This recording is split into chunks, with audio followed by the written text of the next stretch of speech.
I still remember the exact moment I realized my mother was gone, not just from the room, but from the world I had always taken for granted. The house was too quiet, the kind of quiet that presses against your chest until breathing feels like work. Her teacup sat on the kitchen counter where she had left it that morning, a faint ring of dried tea marking the place like a memory refusing to fade. I stood there longer than I should have, staring at that cup, thinking about how many times she must have stood in that same spot, waiting for me to come home, waiting for a call I didn't make, waiting for a son who always had something more important to do. People say grief hits you like a wave, sudden and overwhelming. For me, it was slower, heavier, like a door closing inch by inch, until I realized I was locked on the wrong side of it. At the funeral, I stood beside her coffin, shaking hands, nodding at condolences, pretending I understood the weight of what I had lost. But I didn't, not yet. At that moment, I was still the same man who missed her calls, who rushed through visits, who believed there would always be another chance to make things right. It wasn't until later, when the house emptied and the last of the relatives left, that the truth began to settle in. I walked through each room like a stranger, noticing things I had never cared to see before. The way she kept everything neat, even the drawers I had never opened. The faint scent of lavender that clung to the curtains. The stack of neatly folded dish towels that she insisted on keeping just in case, though I never understood what case she was preparing for. I sat down in her living room that evening, the same place she used to sit every night, watching television with the volume a little too high. I used to tease her about that. "Ma, the neighbors can hear it," I'd say, half laughing, half annoyed. She would just smile and lower it a little, not because she wanted to, but because she didn't want to bother me. That's the kind of person she was, always adjusting herself to make room for others, even when no one was making room for her. The silence in that room felt different now. It wasn't peaceful. It was accusing. Every corner of that house seemed to hold a question I didn't want to answer. When was the last time you sat here with her? When was the last time you asked how she was, really asked, without checking your phone or thinking about leaving? I tried to shake it off. Grief does strange things, I told myself. It makes you overthink, makes you see meaning where there isn't any. But deep down, I knew this wasn't just grief. It was something else, something heavier. Regret, maybe. Or the beginning of it. That night, I couldn't sleep. I lay in my old bedroom, staring at the ceiling, listening to the house settle in ways I had never noticed before. Every creak sounded louder, every shadow darker. At some point, I got up and started walking again, moving from room to room like I was searching for something I couldn't name. That's when I noticed the door to her bedroom slightly open. I hesitated before stepping inside. It felt wrong, like I was intruding on a space that still belonged to her. But at the same time, it was the only place in the house that still felt alive, as if a part of her hadn't quite left yet. The bed was made, of course. She always made her bed, even on days when she barely had the energy to do anything else. The quilt was pulled tight, the pillows arranged just so. It looked untouched, like she might walk back in at any moment and scold me for messing it up. I sat on the edge of the bed, careful not to disturb anything, and looked around. Her dresser stood against the wall, covered with small things I had never paid attention to before. A framed photo of me as a child, missing a front tooth, grinning like the world belonged to me. A small jewelry box worn at the edges. A bottle of perfume she rarely used because she said it was too nice for everyday wear. I reached for the top drawer without really thinking about it. Inside, everything was neatly arranged. Scarves folded with precision, a few old letters tied together with a ribbon, and beneath them, a small notebook. It was plain, nothing special about it, but something about the way it was tucked underneath everything else made me pause. For a moment, I considered putting it back. It felt private, like something she hadn't meant for anyone else to see. But then another thought crept in, quiet but persistent. What if this is all that's left? What if this is the only way to understand her now? My hands felt heavier than they should have as I picked it up. The cover was worn, the edges soft from use. She had held this many times, written in it, poured something into it that she never said out loud. I opened it slowly, almost expecting nothing to be there. But there were pages filled with her handwriting.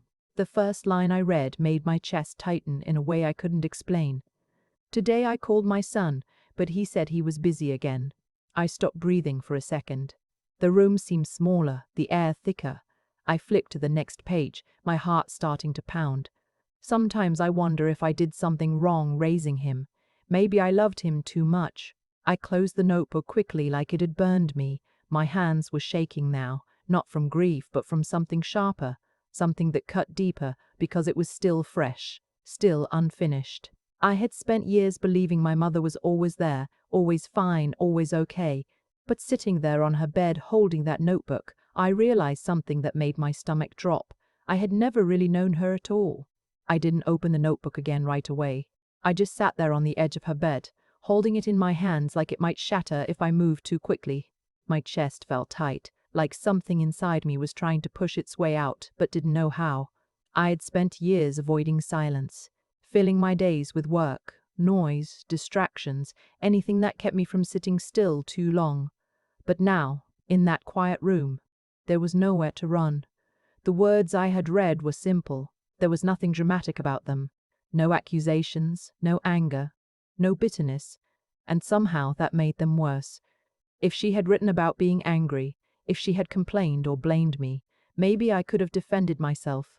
Maybe I could have said she didn't understand, that life was busy, that I had responsibilities, but she hadn't done that. She had just written the truth as she felt it, gently, almost apologetically, like she didn't want to make me look bad even in her own private thoughts.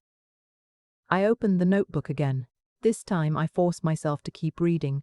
Jason said he would visit this weekend. I made his favorite stew just in case. I know he's busy, but it makes me happy to be ready. The date on the page was from 3 months ago. I remembered that weekend. I had cancelled at the last minute. Something about work, or maybe it was dinner with friends. I couldn't even remember the reason now. But I remembered telling myself it wasn't a big deal. I'd go the next week. I never did. My throat tightened as I turned the page. The stew didn't go to waste. I put some in the freezer. Maybe next time he comes, I'll warm it up. It'll taste just as good. I let out a slow breath, but it didn't help. If anything, it made the ache worse. She had believed in a next time that I kept postponing over and over again until there were no more chances left. I kept reading. Sometimes I sit by the window in the evening. I like watching the street. It reminds me of when Jason was little, playing outside until the streetlights came on. He always came back then. I never had to wonder where he was. I swallowed hard. I could picture it so clearly. That same street, that same window. Me running around without a care in the world, knowing she was there, watching, waiting. I had always come back then. At some point, I stopped. Or maybe I just stopped noticing that I had stopped. Because somewhere along the way, I had become someone who didn't come back anymore. I rubbed my face with both hands, trying to steady myself, but the memories kept coming. Missed calls, short visits, conversations where I barely listened. I had convinced myself that she understood, that she didn't mind, that this was just how life worked when you grew up. But this notebook told a different story, a quieter one, a truer one. I flipped further ahead, my fingers trembling slightly now. I didn't tell Jason about the doctor's appointment today. It's probably nothing, and even if it's not, I don't want to worry him. He has enough on his plate. My heart skipped. Doctor's appointment? I didn't remember her mentioning anything. Not once, not even in passing. I kept reading, faster now. They want to run more tests. I smiled and nodded like it was no big deal. The nurse asked if my son would be coming with me next time. I said he was very busy. She smiled, but I could tell she felt sorry for me. I don't like that look. I stood up abruptly, pacing the room, the notebook still clutched in my hand. This didn't make sense. Why wouldn't she tell me? Why would she go through something like that alone? But even as the questions formed, I already knew the answer. Because I had made myself unavailable. Because I had shown her again and again that I didn't have time. I stopped pacing and leaned against the wall, closing my eyes for a moment. A memory surfaced, sharp and unwelcome. Her calling me one evening, her voice softer than usual. "Are you free this weekend?" she had asked, and I had sighed, not even trying to hide the impatience. "Ma, I've got a lot going on. Can we do next week? She had paused for a second, just a second, but I remembered it now. Of course, she said. Next week is fine. Next week, always next week. I opened my eyes and looked around the room again, but it felt different now. Not just empty, but full of things I had missed. Signs I hadn't seen. Moments I brushed aside without thinking. I sat back down on the bed and continued reading. The results came back today. It's serious. The doctor explained everything, but I didn't hear half of it. I just kept thinking about Jason as a little boy, holding my hand so tight when he was scared. Funny how things change. My chest tightened so much it almost hurt to breathe. Serious? What did that mean? What had she been dealing with while I was too busy to even ask? I flicked the page quickly. I thought about calling him tonight, just to hear his voice. But I didn't. I don't want to interrupt his evening. Maybe tomorrow. My grip on the notebook tightened. Tomorrow. I whispered the word under my breath, like it was something fragile. How many tomorrows had I wasted? How many times had she waited, thinking there would be a better moment, a more convenient time, a day when I wouldn't sound rushed or distracted? I turned another page, almost afraid of what I would find. But I couldn't stop now. Not anymore. Because for the first time in my life, I wasn't just reading my mother's words. I was finally hearing her. And what I was hearing was breaking something inside me that I didn't know how to fix. I didn't realize I was crying until a drop hit the page and blurred the ink beneath it. I wiped my face quickly, almost instinctively, like I used to when I was younger and didn't want anyone to see me upset. But there was no one here now. No one to hide from. Just me, the quiet house, and the truth I had avoided for far too long. I stared at the page for a moment before continuing, my vision still slightly blurred. Her handwriting was steady, careful, the way it had always been. Even in these pages, even when she was writing about things she kept hidden from everyone else, there was a calmness to her words, a softness, like she was still trying to protect me even here. I started the treatment today. The room was cold, but the nurse was kind. She asked if I had family with me. I told her my son was working. She said I must be very proud of him. I am. My chest tightened again, sharper this time. Proud. That word hit differently now. I had always assumed she was proud of me. It was something I never questioned, never thought to earn. I just expected it, like it was part of the air I breathed. But reading it here, in this context, knowing she had said it while sitting alone in a hospital room, facing something serious without me, it didn't feel like pride anymore. It felt like forgiveness I didn't deserve. I ran a hand through my hair and exhaled slowly, trying to steady myself, but the more I read, the harder it became to hold everything in. The drive home felt longer than usual. I kept thinking about calling Jason, but it was late, and I didn't want to disturb him. I made myself some tea instead. It helps to keep busy. I looked up from the notebook and glanced toward the kitchen, almost without thinking. The same kitchen where her teacup still sat on the counter. The same place where she had stood, making tea to fill the silence I had left behind. I used to think she liked being alone, that she enjoyed her routines, her quiet evenings, her simple life. But now, sitting here, reading her words, I realized something I should have understood years ago. She wasn't choosing loneliness. She was adapting to it. I turned the page, my hands slower now, more deliberate, like I was bracing myself for whatever came next. Jason stopped by today, only for a few minutes, but it was nice to see him. He looked tired. I didn't tell him about the treatment. I just asked if he had eaten. I frowned slightly, trying to remember. Had I gone by recently? I must have. The date was there, clear as anything. But the visit itself, it felt distant, like something unimportant at the time. I probably checked my phone. I probably kept an eye on the clock. I probably thought I was doing enough just by showing up. But to her, it had meant something. Even a few minutes, even a rushed visit. I swallowed hard and kept reading. I almost told him when he stood in the doorway. The words were right there. But he looked like he was in a hurry, and I didn't want to add to his stress. He has his own life now. I need to remember that. I closed my eyes for a moment, the weight of that sentence pressing down on me. I need to remember that. As if she had to remind herself not to expect too much from me. As if loving me meant lowering her expectations so she wouldn't be disappointed. I let out a shaky breath and leaned forward, elbows on my knees, the notebook dangling loosely in my hands. For years, I had told myself I was a good son.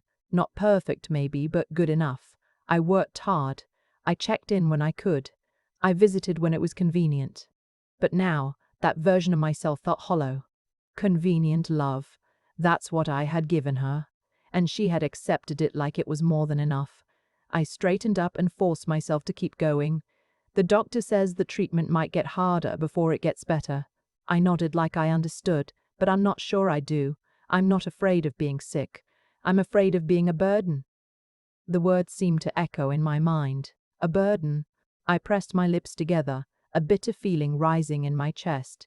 She had been afraid of becoming the very thing I had unknowingly treated her as, not with words, not directly, but with my actions, with my absence, with the way I always made it seem like my time was too valuable, too limited, too important. I flicked the page, my movements quicker now, driven by something I couldn't quite name. Guilt, maybe, or the desperate need to understand everything I had missed. Some days are harder than others. I get tired more easily now. I dropped a plate today and it shattered on the floor. I stood there for a while, just looking at it. Not because of the mess, but because I realized I couldn't bend down right away to clean it up. I laughed a little. It's funny what makes you feel old. I felt a lump form in my throat. She had been going through all of this alone, every small struggle, every quiet moment of realization. And I hadn't seen any of it. I turned another page. I thought about asking Jason to stay over for a night or two, just until I feel a bit stronger, but then I imagined him rearranging his schedule, cancelling plans, feeling obligated. I don't want that for him. I want him to live his life. My grip tightened again. She hadn't asked because she didn't want to inconvenience me. Because somewhere along the way, I had made her feel like she was an interruption. I leaned back against the wall, staring at the ceiling for a moment, trying to process everything. The house felt smaller now, like the walls were closing in, filled with memories I hadn't appreciated when I had the chance. I looked back down at the notebook. There were still more pages, more words, more pieces of her life that I had never bothered to see. And for the first time, I felt something deeper than guilt. I felt fear, because I didn't know how much worse it was going to get, and I wasn't sure I was ready to face it. But I had to, because this notebook, these words, this was all I had left of her now, and I wasn't going to look away again. I picked the notebook up again the next morning, the pages still warm from where I had left them open, and I felt a strange mix of dread and anticipation. Each word she had written seemed alive, like a pulse beneath my fingers, reminding me that she had been here, thinking, feeling, preparing, even if the world had refused to notice. I started on the next entry, carefully unfolding the layers of her life she had hidden from me, a life of quiet resilience and unspoken battles. I spent the morning in the garden today, she wrote, and I smiled through a lump in my throat because I could picture her there, her hands buried in the soil, her fingers tracing the outlines of flowers she had tended for decades. I planted marigolds along the fence. Bright colors make everything feel a little braver. There was her humor again, light and defiant, hiding the truth beneath something cheerful. I kept reading, desperate to understand everything I had missed. The mailman smiled at me today. I realized how much the small gestures matter. Even when life seems to shrink around you, there is always something to remind you that you exist, that you are seen. The words hit me like a wave. My mother had been teaching me without knowing it, showing me how to notice, how to hold on, how to survive without surrendering. The weight of years of miscommunication, of misunderstandings, fell over me, and I couldn't breathe for a moment. I realized now how much she had shielded me from her fears, how much she had suffered in silence to allow me to grow unencumbered. I have found an old box in the attic, she continued. It's full of letters, cards, and notes I never sent. Some are for Jason, some for friends long gone, and some for myself. Reading them makes me remember who I was and who I wanted to be. I think I will leave them here for whoever finds them. Maybe they will understand me better than I ever could explain in person. My fingers trembled as I turned the page. There it was, a literal treasure trove of her inner life, hidden away like a secret garden she had cultivated just for herself. I could see now that every moment she had seemed distant or distracted, she had been weaving these words, leaving breadcrumbs for someone to follow when she was gone. I kept a journal in my youth, she wrote, but I stopped writing when I felt the world needed me more than I needed to express myself. I buried my own voice so that others could grow louder. Perhaps it was selfish, or perhaps it was love. I cannot decide. I only know that now I am returning to it. Her return to writing felt like a reclaiming of herself, a final act of autonomy that she had denied to herself for decades. I couldn't help but feel a pang of guilt for all the times I had assumed her silence was contentment, for the countless times I had accepted her sacrifices without gratitude. And yet in that guilt there was a strange pride, because she had always maintained her dignity, always retained control of her narrative, even when the world tried to erase it. I discovered a photograph tucked inside one of the letters, she continued. It is of a place Jason and I visited when he was small. He had scraped his knee and I carried him back to the car. He was crying, but we laughed too because he insisted he could walk himself. I didn't want to tell him he wasn't strong enough, so I let him believe it. Now I wonder if the world has been too harsh on him, if he has had to fight more than he should. Perhaps I can leave him a reminder of love in unexpected ways, a secret that whispers of patience and kindness. The tears came freely now, and I let them. My mother had always been subtle with her teachings, but her love had been a constant undercurrent, guiding me without demanding, nurturing without suffocating. And now, with her gone, I understood that this notebook, this hidden collection of memories and advice, was her final gift. I have kept a small amount of money hidden away, she wrote. Not for myself, but for the future. Jason may never need it, or he may need it at a time when he has forgotten the importance of family. I leave it here, with instructions to be found after I am gone. It is not much, but it is something tangible to remind him of the roots that have always held him. My heart ached, a complex mixture of sorrow, admiration, and resolve. She had thought of everything, planned for everything, anticipated my curiosity, and left me a map of her life that I could now navigate. I felt both the weight and the honor of inheriting her hidden world. I continued reading, letting the words wash over me. I want whoever finds these letters and journals to understand that life is never simple, that love is never neat. There are sacrifices and regrets, moments of brilliance and of heartbreak. I am not proud of everything I did, but I am proud that I never gave up, that I continued to love in ways that were quiet but unyielding. She had always been a quiet warrior, and now her words were her battlefield, each letter and sentence a testament to the strength she carried alone. I have left small gifts in places she might notice, she wrote next, referring to my younger self. Notes in books, mementos tucked into drawers, reminders that someone is thinking of her even when she feels invisible. Life is fleeting, but memory is not. I want her to know she is seen. I laughed softly through my tears because, of course, she had thought of me, always. Her foresight, her care, her love, it was extraordinary. I had underestimated it for too long. I realized then that my mother had been preparing me not just to understand her absence, but to inherit her strength. Do not be afraid of grief, she wrote in another entry. It is a shadow that follows love, but it also teaches. It shows where our hearts have room to expand, how deeply we can feel, and how enduring our connection to others can be even after they are gone.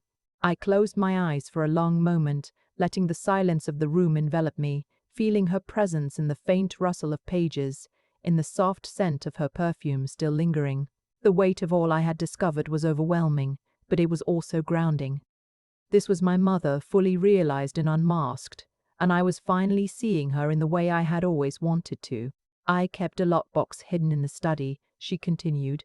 Inside are things of value, yes, but more importantly, things of meaning. A locket, a few trinkets, letters and photographs. It is my way of preserving the past, a tangible connection to what has come before. Whoever finds this will understand that I wanted my story to continue, even if I am not here to tell it in person. I knew, without a doubt, that she had meant for me to find this, and in doing so I felt a responsibility I had never felt before, to honor her memory, to carry forward her intentions, to protect the legacy she had quietly built through decades of unseen work. I carefully wrote down the instructions she had left, the locations, the combinations, the notes attached to each item. Every detail mattered because these were her final wishes, and I would follow them meticulously. The morning light streamed through the window, casting gentle shadows across the room, and I felt a deep, unshakable calm. She had trusted me to carry her story forward, and I intended to do so. Lastly, she wrote, remember that love is not always loud, but it is constant. It is the hand that holds you when no one else will, the memory that guides you when the path seems lost, the quiet voice that reminds you that you are never truly alone. Her words closed the notebook softly, leaving a sense of completion that was almost tangible. I held the journal against my chest, my tears drying on my cheeks, and I realized that in her silence, in her careful planning, in her hidden notes and letters, she had given me the greatest gift of all, the ability to truly see her, to understand her, and to carry her love forward into my own life. I took a deep breath and turned to the next section of her writings, each page a bridge between the woman I thought I knew and the one who had quietly shaped everything I was. She began with a story from her early adulthood, a memory she rarely spoke about. I was 19, she wrote, working 2 jobs to make ends meet while my parents argued endlessly about money and morality. I had no one to turn to but myself. It was then I learned that strength is not something given. It is something you grow in the quiet corners of your life, in moments when no one is watching, when the world offers nothing but challenges and expectations. Her words resonated with me more than ever because I now understood that her resilience wasn't accidental. It had been forged in fire. She chronicled her days, not with complaint, but with a meticulous eye for the lessons hidden in each struggle. I learned to stretch pennies, to find joy in what little I had, to see beauty in the mundane. I learned that dignity is often a quiet act, not a loud declaration.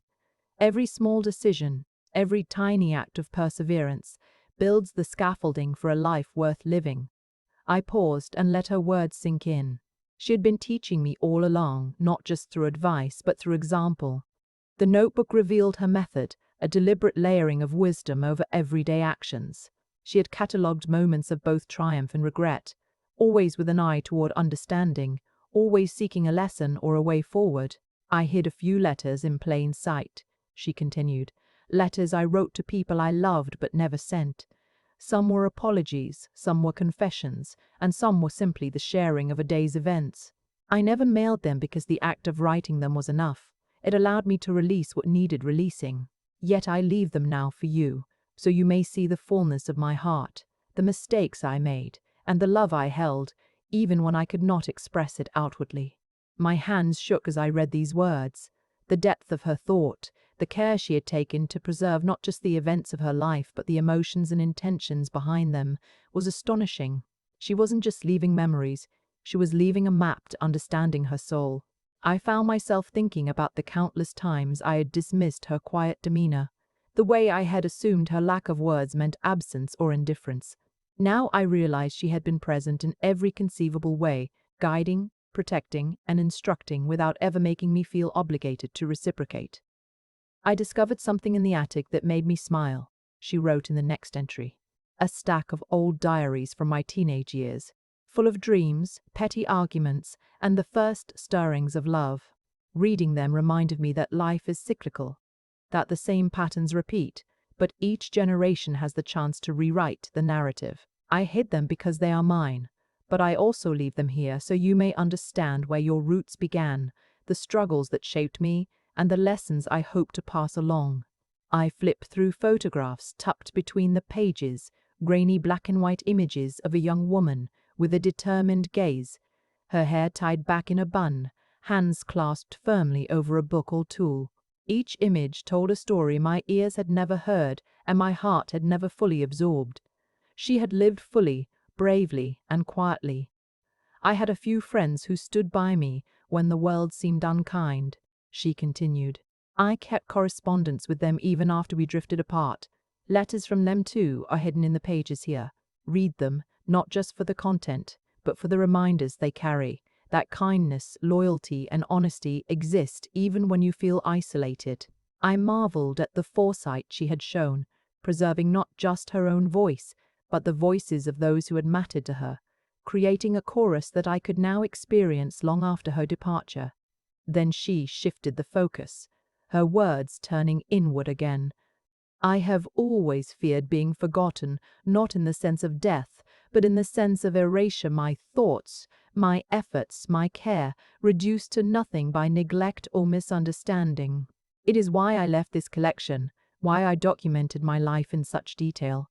I want whoever finds this to see me as I truly was, to understand my intentions, my missteps, and my love. The sincerity in her writing was almost unbearable, a tangible force that wrapped around me and made my chest ache. I understood now that her greatest fear had not been death itself, but invisibility, the sense that her life, her choices, her sacrifices could vanish without recognition.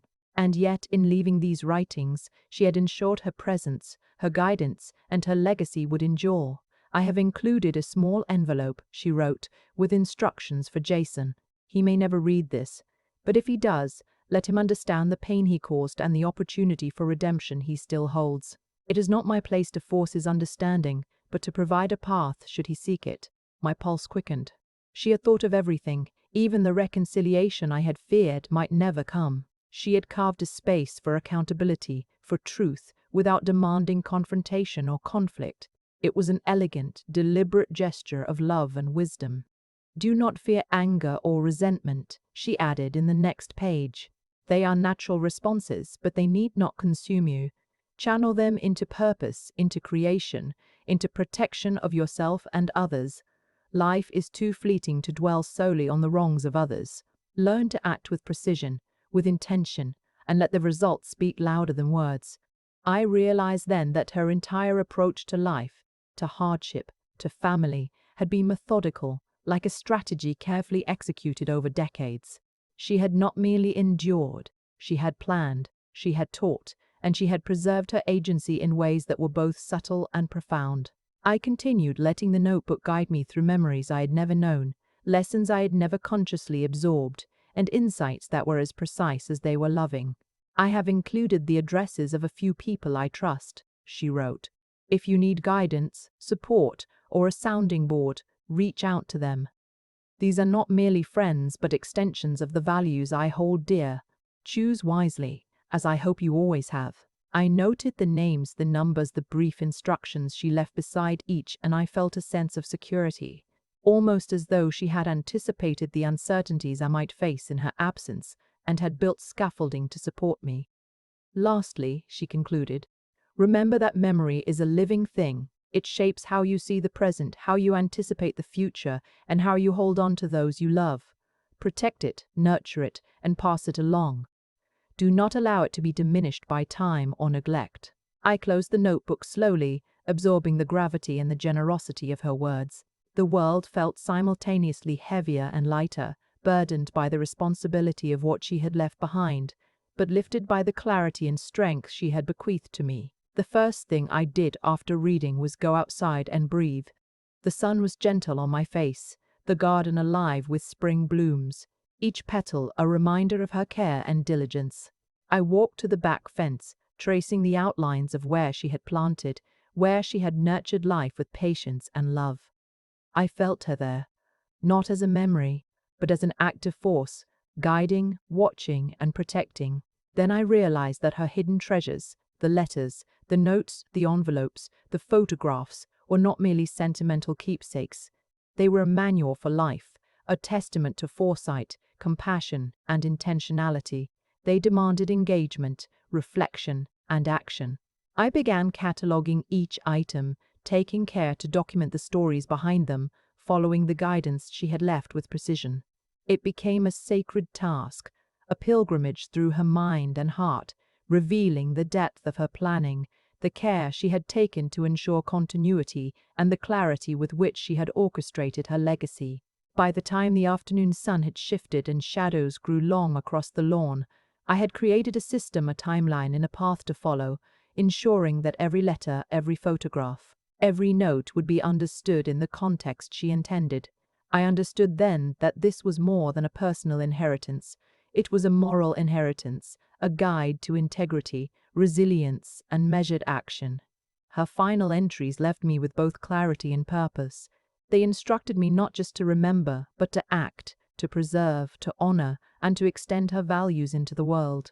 I felt a weighty responsibility, but also a liberating one, knowing that I had been entrusted with a continuation of something profound, a life fully examined, and a legacy deliberately constructed. As the sun dipped below the horizon, I sat on the porch with the notebook open across my lap, the garden quiet except for the hum of bees and the rustle of leaves. I realized that in her absence, I had found the presence she had never left behind. And I knew that my next steps would be guided by her wisdom, her foresight, and her unwavering love. Her hidden life had become my compass, and for the first time in years I felt both grounded and unafraid. I opened the final section of her notebook with a mixture of reverence and curiosity, knowing that what lay ahead would complete the picture of the woman who had shaped my life so profoundly.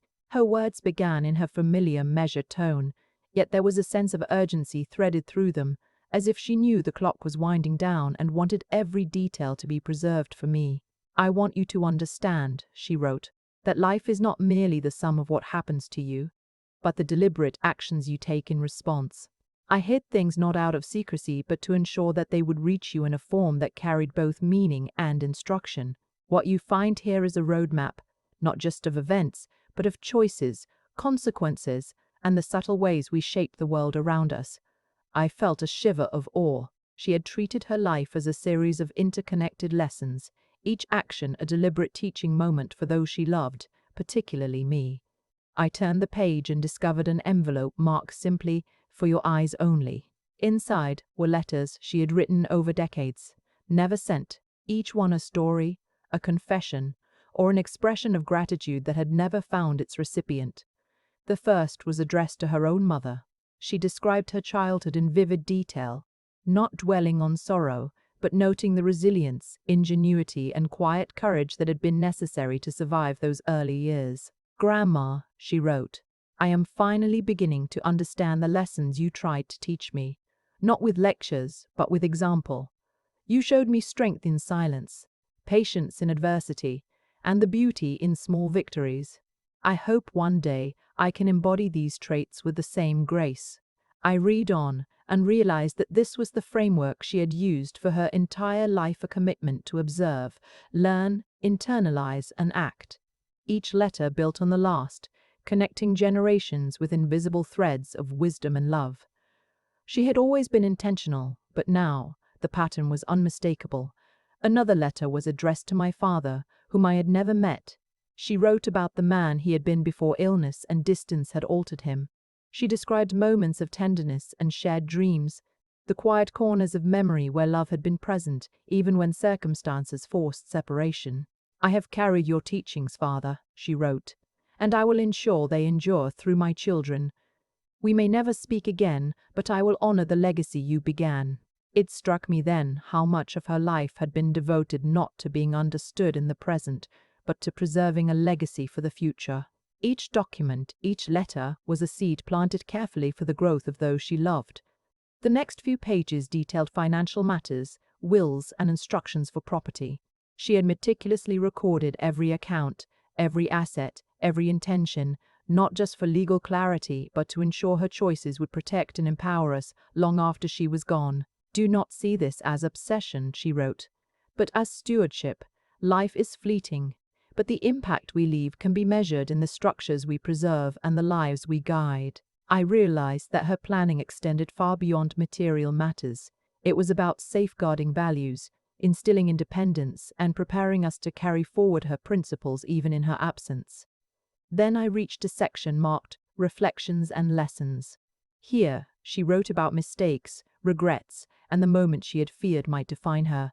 But even in these admissions there was no self-pity, only clarity. "I have erred," she acknowledged, "but I have learned.